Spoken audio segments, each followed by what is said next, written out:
Hey, hey, hey, scrappy people. Tracy Reed here today, coming at you with a Citrus Twist Kids Life Crafted page using the CTK Gather collection and printables and some friends. I did pull in a few papers and things, die cuts from other collections, but that's the great thing about Citrus Twist is that everything sort of matches, and so I can pull from older collections to make new pages. So today I'm going to be scrapbooking about my oldest child's first job, working at a grocery store, and my oldest is autistic, so it's been a bit of a struggle just adapting to working and this new life and going to college. And so I'm just it's almost like a love note. It's a encouraging note to my oldest to, keep on keeping on.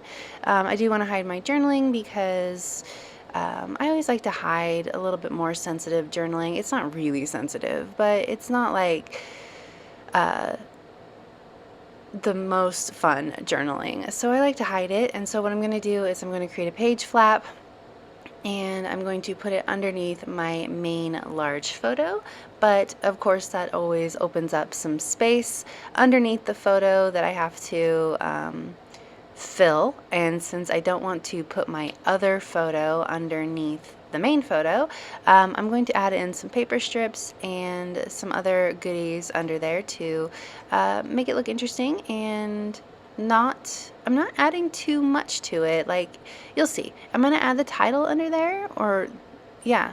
So because I'm hiding my title and my journaling, the page is going to look really clean and really decorative until you open up that page flap, and then it will look, it'll have all of the information in it, and that sort of keeps the more sensitive part of the layout a little bit more private.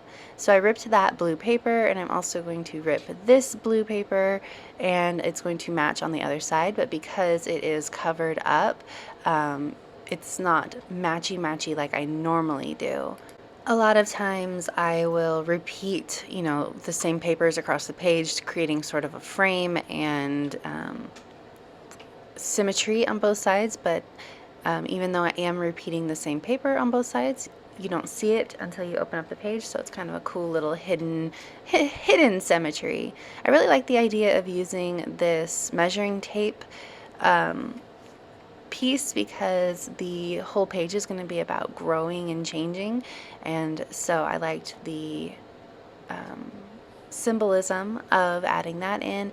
And then the rest of my page, I'm just sort of adding in things. There are a few themed things, but I am just adding in stuff to make layers for a lot of this page because I really love adding in a lot of texture when it comes to my Life Crafted pages, because the albums don't tend to be able to take a lot of bulk because they are such small pages and the albums are fairly small. So I like to add in a lot of texture visually with layers and tears and that sort of thing. That way it keeps the pages interesting without adding too much bulk to the page and making it so that I can only get like four pages in my album. So I'm adding in some more of these paper tears. And again, I'm repeating the same papers that are on the other side. I wanted to mitigate some of this orange a little bit. I thought it was super bright, and so I wanted to tone it down just a little with some of these torn papers. And also it's pretty cool because you have that space in between all of the paper tears, and that's where I'm going to end up putting my title. So it's going to have just a little space in between all of those torn edges for my title. So I'm going to put this journaling here. It fills up the space nicely. It doesn't have to be wall-to-wall paper for it to be interesting. So I'm just making sure that all of the things that I put under that photo are staying under that photo and not peeking out at the moment. I decided I wanted to add to the growth theme with this branch, or leafy bit, I suppose. And now I'm going to start adding in some embellishments for the page. So I have a bunch of ephemera pulled out, place for me to put some, not journaling, but like the date on that label. I'm adding in some of, you can see I added in some of that orange with that label. It's actually red, but it reads really orange. I thought this meal ticket was hilarious because obviously your job is your meal ticket. Not for my oldest because still living at home, so there's that. But meal ticket made sense, and I didn't feel like it could make sense in a lot of other situations. I guess you could use it for, you know, an actual meal, but I thought that this was the perfect use. I like this find the happy in each day, and it brings in some of that purple that's on the floral in the journal card too. So I'm just kind of making sure that all of the colors are represented on both sides as much as possible, and adding in just a bunch of visual interest here and there. So I've built up this cluster all the way up the page, so we're getting there, and I'm almost done here. I want to add in this heart, and I think a couple of other hearts, and then I'll call it good. Some littler hearts. Need to add in the date to that label as well, but I definitely need to work on my my title as well. So here I'm going to start bringing in some puffy stickers. These are all in the Citrus Twist store, or they're from older collections.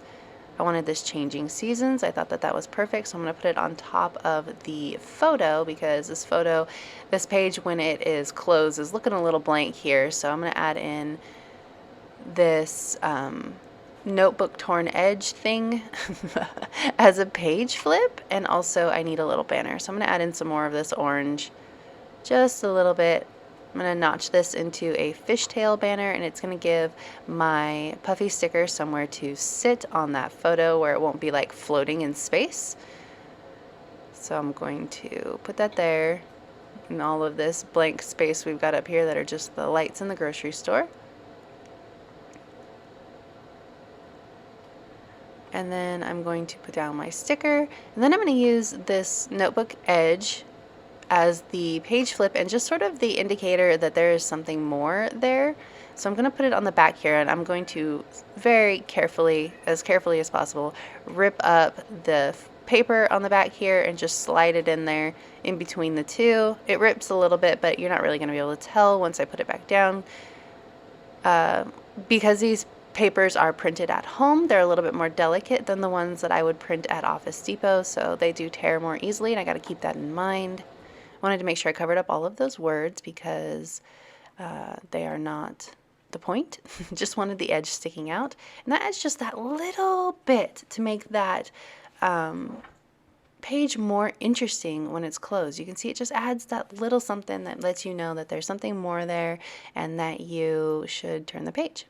So I'm going to add this last floral here. You can see it is the same as the other two, and it just creates some horizontal visual lines. And then I'm going to add in my title. I'm going to use those rose gold. Oh, I love these rose gold alphas, and they're going to play off the colors real nicely. And then I decided to contrast them with that light sky blue alphabet, and it says, "I know change can be hard." Last but not least, we're going to add in a couple of embellishments over here on this side, and we'll call it good. So if you enjoyed this video, I'd love it if you give it a thumbs up. If you're new here, go ahead and subscribe. I would love to have you. If you don't already, you can follow me over on Instagram. I'm at Tracy M. Reed. I'd love to see you over there as well. You can find a link to Citrus Twist Kids in the description box below, and I will see you next time. All right, thank you.